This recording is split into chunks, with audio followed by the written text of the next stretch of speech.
Juana María nunca imaginó que su nombre sería susurrado con una mezcla de miedo y reverencia.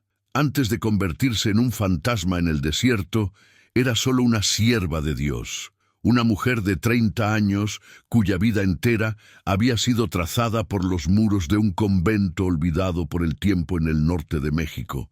Su historia no es un cuento de heroísmo, sino un descenso al infierno, donde la fe y la venganza se convirtieron en una sola. Si esta crónica de alguna manera te ha encontrado, te pido que te unas a nuestra comunidad. Estamos buscando alcanzar 1000 almas que creen que incluso la voz más silenciada merece ser escuchada. Comenta desde qué parte del mundo estás, para que esta corriente de solidaridad nos muestre que no estamos solos. Tu suscripción es el testimonio de que historias como la de Juana importan y necesitan ser contadas. Criada como huérfana por las hermanas de la Orden de las Descalzas, Juana solo conocía 2 familias, la iglesia y la comunidad empobrecida que vivía a la sombra del convento. Su fe era la base de su existencia, una certeza tan vasta e imponente como el desierto que la rodeaba. Veía la mano de Dios en cada amanecer, en cada sonrisa de un niño y en cada vida que lograba consolar con sus plegarias y cuidados. Su compasión era su mayor virtud y, como descubriría más tarde, su mayor vulnerabilidad. Para ella, el mundo se resumía en actos de bondad, y el mal era una abstracción lejana, algo a ser combatido con oraciones y no con las propias manos. Su rutina era un ciclo sagrado de misas, cuidados a los enfermos y lecciones para los niños. El pequeño pueblo vecino era un conjunto de casas de barro y polvo, un lugar donde la esperanza era un recurso tan escaso como el agua. Allí, Juana era más que una monja, era una curandera, una maestra, una madre para los que no tenían. Conocía a cada familia, cada dolor, cada sueño silenciado por la miseria. Su trabajo iba mucho más allá de la doctrina religiosa. Enseñaba a los niños a leer, a las madres a hacer remedios con hierbas del desierto y a los hombres a encontrar dignidad en un mundo que solo les ofrecía el olvido. La iglesia, con sus paredes blancas y su cruz solitaria, era el corazón palpitante de aquel lugar, y Juana era el alma que lo mantenía vivo, un faro de serenidad en medio de la desolación. De entre todas las almas que tocaba, ninguna era tan preciosa para ella como la de Mateo, un niño de 10 años, con ojos que reflejaban la sabiduría de una vida sufrida y una sonrisa que podía desarmar la más profunda tristeza. Era huérfano, al igual que ella, y veía en Juana la figura materna que el destino le había negado. Ella lo protegía con una ferocidad que trascendía sus votos, viendo en él la personificación de la inocencia que se dedicaba a preservar. Pasaban horas juntos en el patio de la iglesia, él aprendiendo a leer las escrituras, ella aprendiendo de él el significado del amor incondicional, un amor que la conectaba a lo divino de una forma que ninguna oración jamás había logrado. Mateo era su promesa de un futuro mejor, la prueba viviente de que la fe podía florecer incluso en el suelo más árido. Sin embargo, la sombra del cartel local se extendía como una plaga sobre la región. Liderado por un hombre conocido solo como el Carnicero, el grupo era una fuerza de brutalidad que gobernaba a través del miedo. Sus historias eran leyendas sombrías contadas en susurros, relatos de violencia y crueldad que parecían pertenecer a otro mundo, no a aquel santuario de paz que Juana había construido. Escuchaba los miedos de los aldeanos, las plegarias desesperadas por protección, y respondía con la única arma que conocía, la fe. Los instaba a rezar, a confiar en la justicia divina, creyendo piadosamente que las murallas de su fe eran impenetrables, que la luz de Dios era lo suficientemente fuerte como para cegar cualquier oscuridad que osara acercarse a sus puertas. La vida en el convento seguía su ritmo pacífico, ajena a la creciente tensión que asfixiaba al pueblo. El sol de la tarde pintaba las paredes de adobe con tonos dorados, mientras Juana supervisaba a los niños en sus juegos en el patio. El sonido de sus risas era una melodía sagrada, un himno a la resiliencia y a la inocencia. En aquel microcosmos de serenidad era fácil creer que el mal no era más que un rumor lejano. Juana observaba a Mateo correr, su corazón llenándose de una paz profunda y gratificante. Este era su propósito, su llamado, cultivar aquel pequeño jardín de esperanza en medio de un desierto de desesperación, protegiendo sus frágiles flores de la dureza del mundo exterior, sin saber que el desierto estaba a punto de invadir su santuario. El contraste entre la vida dentro y fuera de los muros del convento era absoluto. Adentro había orden, silencio y un propósito claro. Afuera, el caos y la incertidumbre reinaban. El desierto mexicano no era solo un paisaje, era un depredador silencioso, un recordatorio constante de la fragilidad de la vida. Su inmensidad implacable reflejaba el abandono que la comunidad sentía, olvidada por un gobierno distante y dejada a merced de fuerzas crueles. El convento, con su huerto verde y su fuente de agua, era una anomalía, una terca manifestación de fe contra la indiferencia de la naturaleza y la brutalidad de los hombres, un santuario cuyo tiempo se estaba agotando peligrosamente. En sus oraciones nocturnas, bajo el cielo estrellado del desierto, Juana pedía a Dios fuerza, no para sí misma, sino para su gente. Rezaba por la cosecha, por la salud de los enfermos y por la seguridad de los niños. Su fe era una fortaleza y se sentía invencible dentro de ella. Creía que su devoción era un escudo, que el amor de Dios era una armadura capaz de repeler cualquier mal. No podía concebir la existencia de una oscuridad tan profunda que no pudiera ser disipada por la luz de la oración.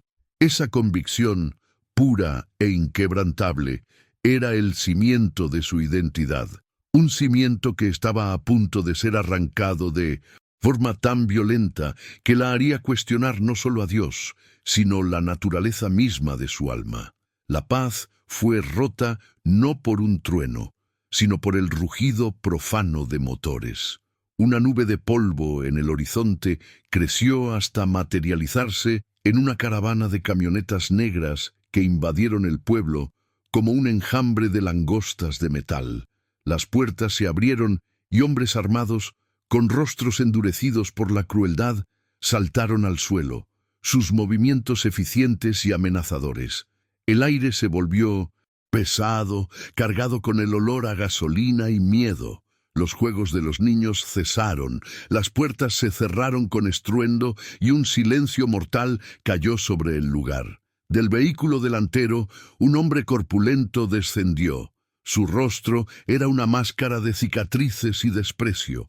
No necesitaba decir su nombre, el aura de violencia que lo precedía era inconfundible. Era el carnicero, y había llegado para profanar aquel santuario.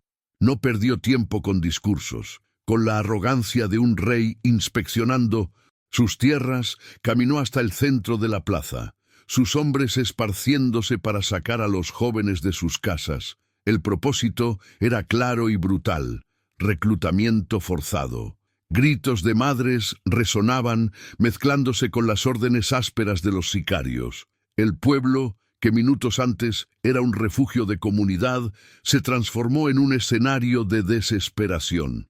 Desde la entrada de la iglesia, Juana observaba la escena, su corazón latiendo a un ritmo de pánico e impotencia. El padre Francisco a su lado rezaba en voz baja, pero las palabras parecían vacías, incapaces de alcanzar los cielos o de detener el infierno que se desarrollaba frente a ella. La brutalidad era metódica, impersonal y devastadora. La ola de terror llegó al patio de la iglesia. Mateo, que estaba regando las flores de Juana, se encogió detrás de ella. El carnicero lo vio, y una sonrisa sádica se formó en sus labios. Se acercó. El tamaño y la brutalidad de su ser contrastando violentamente con la pequeña figura del niño. Le ordenó a Mateo que se uniera a los otros muchachos, pero el niño, con un coraje nacido del amor por Juana y de la inocencia de su corazón, se negó.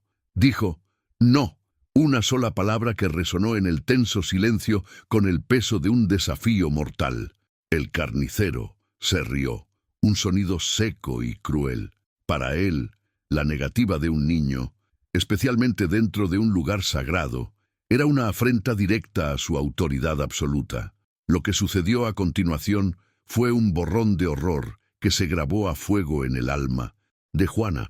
La diversión en los ojos del carnicero fue reemplazada por una furia helada. Sacó su arma. El tiempo pareció detenerse. Juana intentó moverse, gritar, hacer cualquier cosa, pero su cuerpo estaba paralizado por el shock. El sonido del disparo fue un desgarro en el tejido de la realidad, profanando el aire sagrado del patio. Mateo cayó sobre las flores que cuidaba, una mancha roja extendiéndose sobre la tierra bendita. El silencio que siguió fue el sonido del mundo de Juana, haciéndose pedazos. El carnicero la miró, una mirada de triunfo, antes de dar la espalda y ordenar la retirada, dejando atrás la devastación como su firma. Juana cayó de rodillas junto al cuerpo de Mateo, el hábito blanco ahora manchado de tierra y sangre. Las lágrimas no llegaban. En su lugar, un vacío helado e infinito se instaló. Miró la cruz en lo alto de la iglesia, esperando una respuesta, una señal, cualquier cosa. Pero el cielo permaneció en silencio, un espectador indiferente a su agonía. En ese silencio ensordecedor de Dios y en la cobardía de los hombres, una promesa sombría nació. Habían asesinado a un niño, y con él a la mujer que ella había sido. Si la justicia divina no vendría, ella misma se convertiría en el instrumento de una justicia terrenal e implacable. Si alguna vez has sentido que la impotencia se transforma en una fuerza que te obliga a actuar, entenderás la decisión que tomé. Suscríbete para que juntos podamos dar voz a aquellos que, como yo, decidieron que no serían más víctimas. El funeral de Mateo fue un evento silencioso, sofocado por un luto que era demasiado pesado para ser llevado por lágrimas. Todo el pueblo asistió, pero sus rostros eran máscaras de miedo, mirando más hacia las colinas que hacia el pequeño ataúd de madera. Juana permaneció inmóvil, una estatua de dolor vestida de negro. No lloró. Las lágrimas se habían secado y en su lugar una resolución fría como el acero se había solidificado en su corazón. Mientras la tierra era arrojada sobre la tumba, no solo estaba enterrando al niño que amaba como a un hijo, estaba enterrando a la hermana Juana María. Aquel día, bajo el sol implacable de México, hizo un juramento silencioso. La justicia no vendría de los cielos. Tendría que ser forjada en el fuego del infierno que ellos habían creado. Aquella noche, en la soledad de su celda en el convento, comenzó la transformación. La luz de una única vela parpadeaba sobre las paredes de piedra mientras tomaba unas tijeras de jardinería. El sonido del metal cortando su largo cabello negro fue el primer acto de su nueva vida, cada mechón cayendo al suelo como un voto roto. Fue un ritual de renuncia, un despojo de su antigua identidad. Luego, con una solemnidad sombría, se quitó el hábito, la vestimenta que la había definido durante toda su vida. Lo dobló con un cuidado reverente, como si guardara la mortaja de una persona querida, y lo escondió en el fondo de un viejo baúl. La mujer que se miró en el pequeño espejo, agrietado, ya no era una novia de Cristo. Vestida con la ropa simple y gastada de una campesina, se volvió anónima, una sombra lista para mezclarse con el paisaje. La ropa práctica, las botas gastadas y el pelo corto eran su nueva armadura, la antítesis del hábito que la marcaba como un símbolo de paz. Su rostro, antes sereno, ahora era un lienzo de determinación austera, sus ojos cargando el peso de lo que había visto y de lo que estaba a punto de hacer. Ya no era la hermana Juana, era solo una mujer con un propósito, una mujer que había cambiado el rosario por una lista de nombres y la oración por un plan de venganza. Al dejar el convento antes del amanecer, no miró hacia atrás.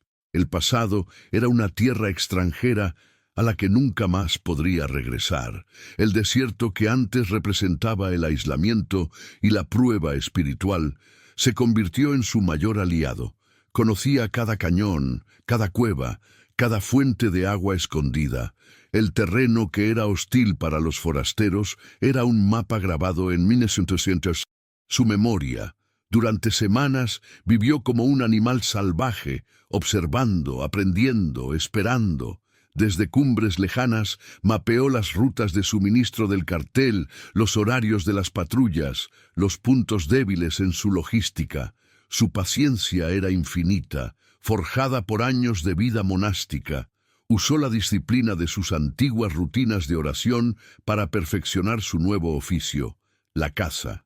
Los hombres de El Carnicero se movían con la arrogancia de quienes se creen invencibles, sin saber que un ángel caído los observaba desde las sombras. Su capilla ahora era una cueva escondida detrás de una cortina de rocas, y sus himnos eran los aullidos del viento. Allí preparó sus armas. No poseía armamento moderno, pero su inteligencia era letal. Aprendió a crear trampas con los recursos del desierto, lazos hechos de alambre de púas, agujeros camuflados en senderos estrechos, pequeñas avalanchas de piedras preparadas en puntos estratégicos de los desfiladeros. Usó su conocimiento de hierbas no para curar, sino para crear venenos simples. Cada trampa era una oración sombría, cada plan una liturgia de retribución. El convento le había enseñado a salvar vidas, el desierto le enseñaba a quitarlas con una eficiencia calculada e implacable, transformando la creación de Dios en su propia herramienta de destrucción. El primer ataque fue contra un camión de suministros que avanzaba solitario por un camino de tierra. Juana sintió el corazón martillarle en las costillas, un miedo visceral mezclado con una adrenalina gélida. Había saboteado un pequeño tramo del camino y el vehículo volcó en una zanja con un chirrido de metal. 2 sicarios salieron, aturdidos y furiosos. Fue la primera vez que se enfrentó al enemigo de cerca. Con el rostro cubierto por un paño, emergió de las rocas. La lucha fue torpe, desesperada y brutal. No fue una batalla coreografiada, sino una explosión de violencia cruda. Cuando terminó, los 2 hombres yacían inmóviles en el polvo, y el silencio del desierto le pareció a Juana más ensordecedor que nunca. El peso de sus acciones la golpeó con la fuerza de un golpe físico. Se alejó y vomitó, el cuerpo temblando incontrolablemente. La imagen de los ojos sin vida del hombre que había matado con sus propias manos ardía en su mente. ¿Era este el camino? ¿Convertirse en un monstruo para cazar a otro? La duda la carcomía, pero entonces miró la carga del camión, cajas de medicinas y alimentos robados de puestos de ayuda humanitaria destinados a pueblos como el suyo. La visión reavivó la llama de su furia. Aquello no era solo por venganza por Mateo, era por justicia para todos los inocentes que sufrían. Tomó el rosario que siempre llevaba y lo dejó sobre el pecho de uno de los hombres. Era su firma. La noticia se extendió lentamente. 2 hombres del cartel muertos. Un accidente, dijeron al principio, pero el rosario de madera sobre el cuerpo intrigó. ¿Era una advertencia? ¿Un insulto? El carnicero descartó el incidente como obra de un rival, insignificante. Sin embargo, en el pueblo, la historia se contaba en susurros. Alguien estaba contraatacando. Una chispa de esperanza, pequeña y frágil, comenzó a brillar en la oscuridad del miedo. Para ellos, no importaba quién era. Lo que importaba era que la impunidad del cartel había sido desafiada. Aquel pequeño acto de violencia se convirtió en un mito instantáneo, la primera estrofa de una sombría canción de cuna sobre un ángel vengador que acechaba el desierto. Su segundo ataque fue una emboscada a una patrulla de 4 hombres en un desfiladero estrecho. Esta vez no hubo vacilación. Sus movimientos eran precisos, fríos, calculados. Usó el terreno para crear un cuello de botella, forzándolos a un punto donde una avalancha de piedras que había preparado los desorientó. Los eliminó uno por uno desde las sombras. Una aparición letal. Mientras observaba caer al último hombre, no sintió las náuseas de la primera vez, sino una calma escalofriante, una sombría sensación de propósito cumplido. En ese momento no pidió perdón a Dios. Aceptó la oscuridad que la consumía. Si entiendes que a veces es necesario convertirse en un fantasma para atormentar a tus propios demonios, entonces continúa este viaje con nosotros. Tu suscripción ayuda a contar las historias de aquellos que luchan en las sombras. La leyenda de la monja fantasma había nacido. El fantasma que dejaba rosarios como tarjeta de visita. La noticia de los ataques sembró el miedo entre los sicarios, hombres supersticiosos que temían más a lo sobrenatural que a las balas. Mientras el cartel se volvía más paranoico, la esperanza en el pueblo crecía. Fue entonces cuando Isabela, una joven a cuya familia Juana había ayudado en innumerables ocasiones, tomó una decisión peligrosa. Reconoció el método, el coraje, la furia justa detrás de los ataques. Con el corazón en la boca, usó un antiguo camino de peregrinos para encontrar el escondite de Juana en el desierto. No la confrontó como a una asesina, sino como la única esperanza que les quedaba, ofreciéndose a ser sus ojos y oídos dentro del pueblo ocupado. Juana inicialmente se negó. Involucrar a Isabela era ponerle un blanco en la espalda, arriesgar otra vida inocente. Pero la joven fue inflexible. «Usted nos enseñó a tener fe, hermana», dijo. «Ahora, usted es nuestra fe». Sus palabras conmovieron a Juana. Se dio cuenta de que su guerra solitaria necesitaba más que solo furia. Necesitaba inteligencia, información. A regañadientes, aceptó. Se selló una alianza peligrosa, basada en la confianza mutua y la desesperación compartida.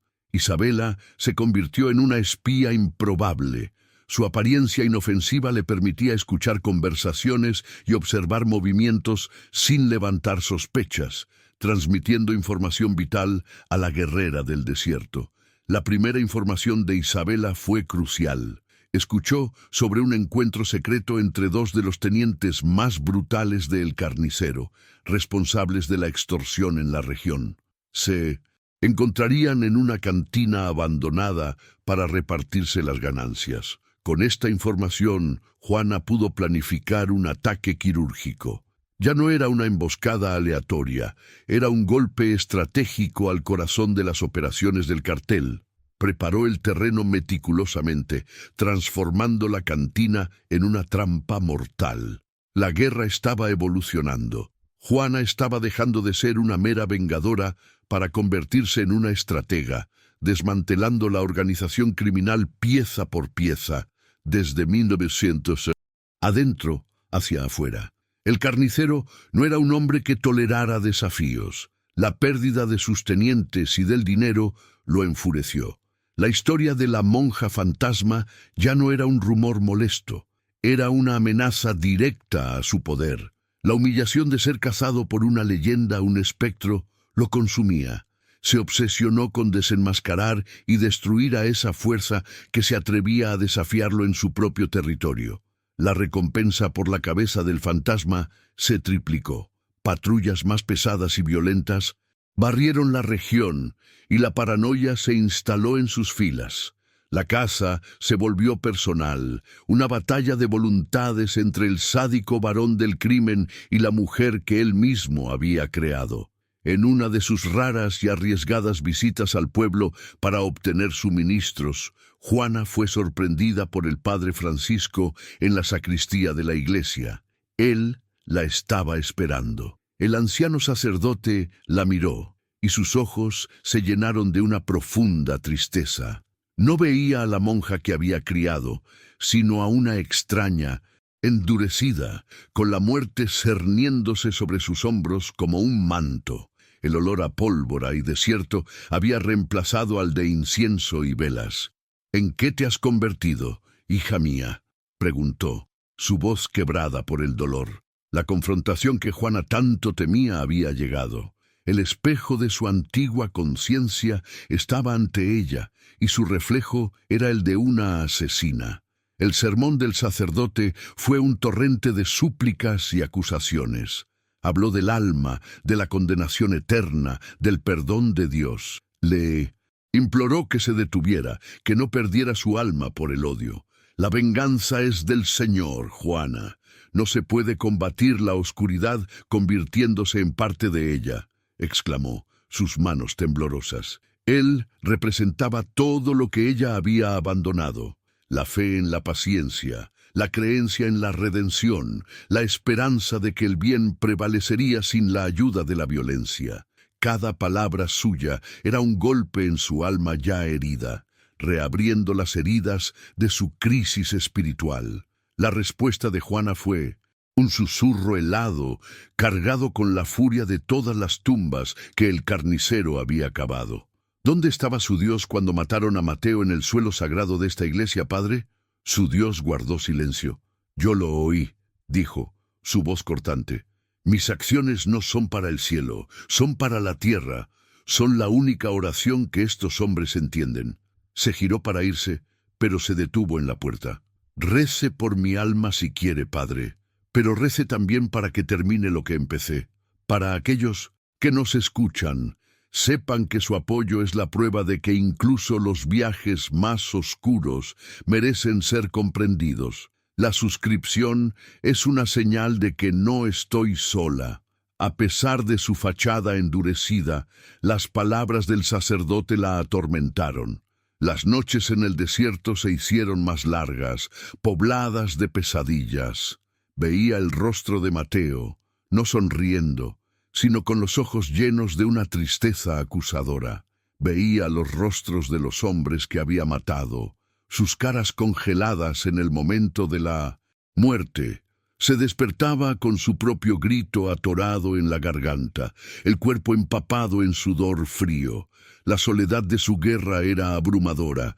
Estaba atrapada entre el monstruo en que se había convertido y la mujer que ya no podía ser. Con cada vida que quitaba para proteger a los inocentes, sentía que un pedazo de su propia humanidad moría. Hubo un momento en que casi se rindió. Atrapada en una cueva por una violenta tormenta de arena que duró 2 días, la duda la consumió. Las voces en su cabeza, la de Mateo, la del padre, la de sus víctimas, se convirtieron en un coro ensordecedor.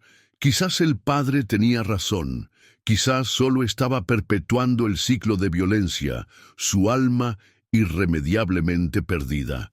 Sostuvo el revólver que le había quitado a uno de sus objetivos, el cañón frío contra su sien, imaginando si la paz solo podría encontrarse en el silencio de la muerte. El peso de sus pecados era una montaña que amenazaba con aplastarla por completo. Pero entonces, cuando la tormenta amainó y la primera luz del sol entró en la cueva, vio algo que la hizo detenerse. En una grieta de la roca, una pequeña y terca flor del desierto había florecido, su color vibrante, un acto de desafío contra la aridez circundante. Era frágil, pero viva. Le recordó el jardín de Mateo, la inocencia y la vida que había jurado proteger. No se trataba de su alma, ni de venganza. Se trataba de asegurar que otras flores como aquella tuvieran la oportunidad de florecer. Con la determinación renovada, se levantó. La guerra no había terminado. Ya no luchaba por su salvación, sino por la supervivencia de un futuro que Mateo representaba. Sus ataques se volvieron más audaces y sofisticados. No se concentraba solo en eliminar sicarios, sino en desestabilizar toda la operación. Comenzó a usar la guerra psicológica, dejando mensajes cifrados con símbolos religiosos en las escenas de sus ataques, esparciendo rumores de traición entre los hombres del cartel. incendió plantaciones de drogas, destruyó laboratorios ocultos e interceptó pagos. La monja fantasma ya no era solo una asesina, era una fuerza insurgente, un ejército de una sola mujer que estaba desangrando el imperio de El Carnicero, inspirando miedo no solo por la violencia, sino por la inteligencia e imprevisibilidad de sus acciones. La presión estaba afectando a El Carnicero. Su imperio, antes inquebrantable, mostraba fisuras. La leyenda de la monja lo enloquecía. Veía traición en cada sombra, insubordinación en cada mirada. Su crueldad, antes una herramienta de control, se volvió errática y autodestructiva. En un ataque de paranoia, ejecutó públicamente a uno de sus hombres más leales, acusándolo de colaborar con el fantasma. Este acto fracturó la lealtad de su círculo íntimo. El miedo que inspiraba se estaba transformando lentamente en resentimiento. Juana no solo estaba matando a sus hombres, estaba envenenando las raíces de su poder. En una de sus misiones para sabotear una ruta de comunicación, Juana cayó en una trampa. Una patrulla inesperada la acorraló. Logró escapar por poco, pero no sin antes recibir un disparo de refilón en la pierna. El dolor y la pérdida de sangre le recordaron su mortalidad. No era un espíritu, era de carne y hueso. Herida, se arrastró por kilómetros hasta su escondite, el dolor físico un eco de su tormento espiritual. La experiencia la sacudió profundamente, forzándola a ser aún más cuidadosa, aún más letal. Sabía que su suerte no duraría para siempre. El tiempo se estaba agotando. Isabela, al darse cuenta del aumento de la brutalidad de El Carnicero en el pueblo como respuesta a los ataques, lo arriesgó todo. Se acercó a uno de los sicarios más jóvenes e insatisfechos, usando su astucia para extraer una información vital. El Carnicero tenía una debilidad, un secreto de su pasado que, si se revelaba, destruiría su reputación de hombre intocable y podría volver a sus propios hombres en su contra. La información era una bomba de tiempo, pero entregarla a Juana, con el pueblo bajo vigilancia constante, parecía una misión suicida. El peligro para ambas había alcanzado un nivel crítico. Usando un sistema de señales con espejos que Juana había enseñado a los niños años antes para jugar, Isabela logró transmitir un mensaje codificado. Juana, desde su puesto de observación en las montañas, entendió. La información era la clave para la victoria, pero también sintió el olor de una trampa. El Carnicero se estaba volviendo más astuto, más desesperado. Estaba usando al pueblo como cebo, sabiendo que el fantasma tenía lazos con la comunidad. Juana se dio cuenta de que la siguiente jugada tendría que ser decisiva, pues cualquier error costaría no solo su vida, sino la de Isabela y todos los demás. La sospecha de El Carnicero finalmente encontró un foco. Sus torturas brutales a un aldeano capturado revelaron la existencia de un informante, alguien de adentro. Aunque el hombre no sabía la identidad, mencionó la lealtad del pueblo a la antigua monja de la iglesia. Por primera vez, la atención de El Carnicero se centró en el convento, en la figura olvidada de Juana María. Las piezas comenzaron a encajar en su mente paranoica. La simbología religiosa, la furia que parecía personal. Aún no estaba seguro, pero un objetivo se estaba formando. La casa del fantasma finalmente se estaba acercando a casa. Juana sabía que el juego había cambiado. La guerra de guerrillas en las sombras ya no era sostenible. El Carnicero estaba demasiado cerca de Mindemsentos. Descubrir su identidad y usaría a todo el pueblo como rehén para atraerla. La única manera de terminar con aquello era forzar una confrontación directa, un jaque mate. Ya no podía esconderse en el desierto. Tenía que atacar el corazón del poder de su enemigo de forma decisiva y final. La leyenda de la monja fantasma necesitaba un último capítulo, uno que sería escrito no en las arenas del desierto, sino en los pasillos del lugar que una vez llamó hogar. La furia de El Carnicero, al tener confirmada la identidad de su verdugo, fue apocalíptica. Ya no quería solo matar al fantasma, quería aniquilar el símbolo, borrar la leyenda, aplastar a la mujer detrás de ella. Con una brutalidad calculada, lideró un ataque directo al convento. Las puertas sagradas fueron derribadas y el santuario de paz fue invadido por hombres que no conocían el significado de la palabra. Las monjas, las hermanas que criaron a Juana, fueron arrancadas de sus oraciones y hechas rehenes. El carnicero transformó la casa de Dios en su cuartel general, profanando el altar con sus armas y botellas de tequila. Envió su mensaje al pueblo: la vida de cada monja por la cabeza de Juana María. El lugar sagrado se convirtió en el cebo de una trampa diabólica. La noticia llegó a Juana como un rayo, a través de una señal desesperada de Isabela. El mundo de Juana se contrajo en un único punto de dolor y responsabilidad.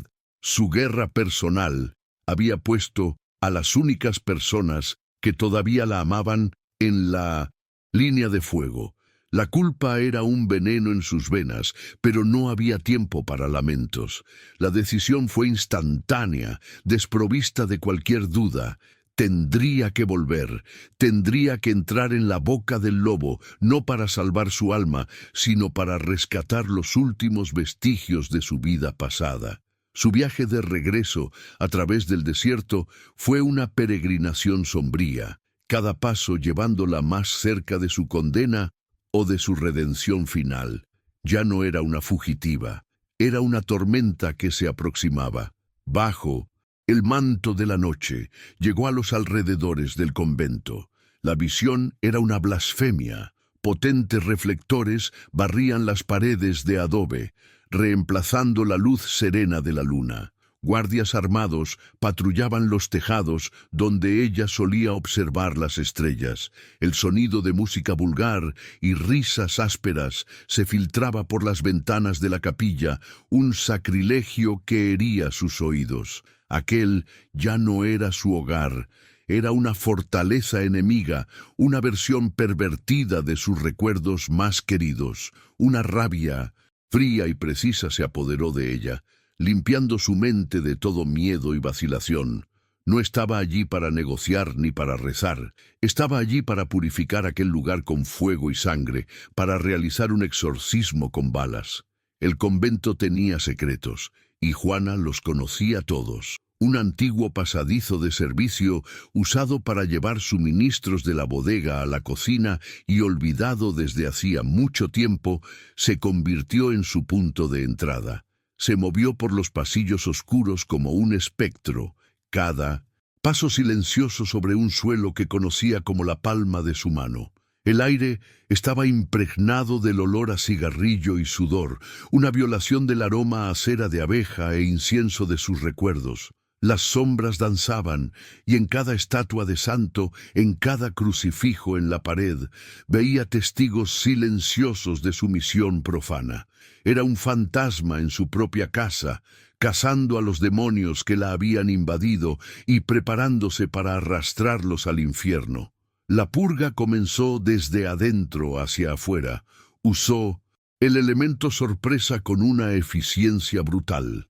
El primer guardia cayó en el silencio de la biblioteca, el segundo en la oscuridad del confesionario.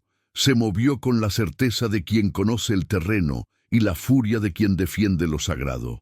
El pánico comenzó a extenderse entre los sicarios. Eran cazadores en un desierto abierto, no ratas atrapadas en un laberinto oscuro con un depredador que conocía cada curva.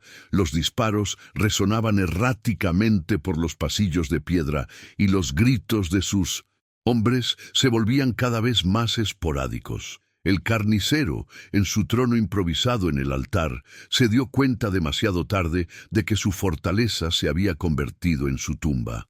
El enfrentamiento final tuvo lugar en la capilla principal. Juana entró, una aparición sombría contra la luz de los vitrales.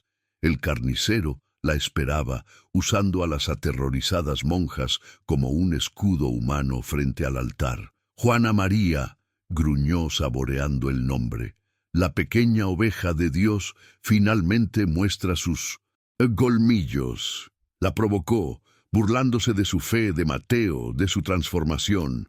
Pero Juana no se inmutó. Con voz fría expuso sus secretos, las verdades que Isabela le había dado, revelándolo como un cobarde y un traidor frente a sus últimos hombres. La batalla que siguió fue una furia de violencia, un duelo salvaje entre la fe rota y la brutalidad absoluta en el corazón profanado de su mundo. En su último acto de cobardía, el carnicero agarró a la Madre Superiora, colocando el arma en su cabeza. «Dispara, monja», gritó el rostro contraído en una mueca de triunfo. «Muéstrale a tu Dios cuán bajo has caído». Creía que el vestigio de sus votos le impediría actuar. Por un instante, el tiempo se congeló. Juana vio a la mujer que la crió, al monstruo que destruyó su vida y el camino sin retorno que había recorrido. En ese momento, supo que para salvar lo sagrado tendría que cometer el sacrilegio final. Su disparo fue certero, una obra de precisión imposible que atravesó el hombro del carnicero, haciéndole soltar a su rehén antes de que un segundo disparo lo silenciara para siempre. Agradezco a cada uno que se ha suscrito, pues prueban que una lucha como esta merece ser recordada. Cuando el último eco del disparo se disipó, un silencio pesado y sagrado descendió sobre la capilla. Había terminado. Las monjas, liberadas de su cautiverio, miraban a Juana no como la hermana que conocieron, sino como una aparición de otro mundo, un ángel de la muerte cuya presencia era tan aterradora como la de los hombres que había destruido. El alivio en sus rostros estaba mezclado con un miedo primordial. El suelo de la iglesia estaba manchado de sangre, y los iconos sagrados yacían rotos, testigos mudos de una victoria que parecía una derrota. Juana miró la destrucción, las vidas que había salvado y las que había quitado, y sintió un profundo vacío. La justicia tenía un sabor amargo a cenizas y pólvora. No hubo celebración, solo el luto silencioso por lo que se había perdido.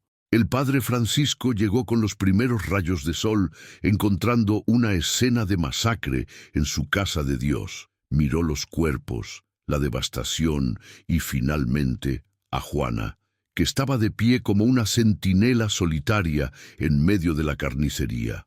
En los ojos del anciano sacerdote no vio condenación ni ira, solo una tristeza infinita, el dolor de un pastor por su oveja más perdida. No intercambiaron palabras. Ninguna era necesaria. Ambos sabían que ya no había lugar para ella allí.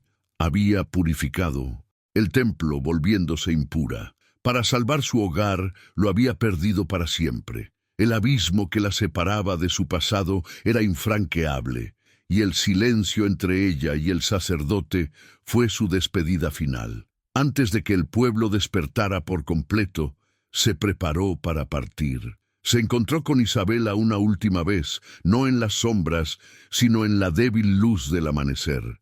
Le entregó a la joven una bolsa con todo el dinero del cartel que había recuperado. «Reconstruye», dijo Juana, su voz ronca. «Cuida de ellos, dales esperanza, no leyendas sobre fantasmas». Fue la transferencia de una carga, el paso de una antorcha. Juana no tomó nada para sí, excepto las armas que llevaba y los fantasmas que la acompañarían para siempre. Se alejó sin despedirse de nadie más, una figura solitaria moviéndose hacia el desierto. Su acto final no fue de violencia, sino de renuncia, borrándose a sí misma de la historia de aquel lugar para que pudiera tener un futuro. Mientras el sol se alzaba sobre México, Juana María caminaba hacia el horizonte, haciéndose cada vez más pequeña contra la inmensidad del desierto. No miró hacia atrás. El convento, el pueblo, la vida que una vez fue suya, todo quedó atrás. Ya no era una monja, ni una justiciera con nombre. Era una leyenda anónima, un cuento susurrado para asustar a los tiranos e inspirar a los oprimidos. Su destino no era la paz, sino una guerra perpetua y solitaria contra la injusticia, donde quiera que la encontrara. Atormentada para siempre por sus elecciones, encontró su única penitencia en continuar la lucha, un alma errante en busca de una absolución que sabía que nunca alcanzaría. Mi historia, como la mujer que fui, termina aquí, en los límites de aquel pueblo polvoriento. Pero la lucha que abracé no tiene fin. Continúa en cada acto de coraje contra la opresión, en cada voz que se niega a ser silenciada. Me sacrifiqué, cambié mi alma por la seguridad de otros, y no pido perdón, solo que mi viaje no haya sido en vano. Si el eco de mis actos te ha conmovido, honra mi memoria no solo suscribiéndote para que otras historias como la mía sean contadas, sino llevando la chispa de la justicia a tu propio mundo. Que mi voz silenciosa pueda, de alguna manera, inspirar a la tuya a levantarse.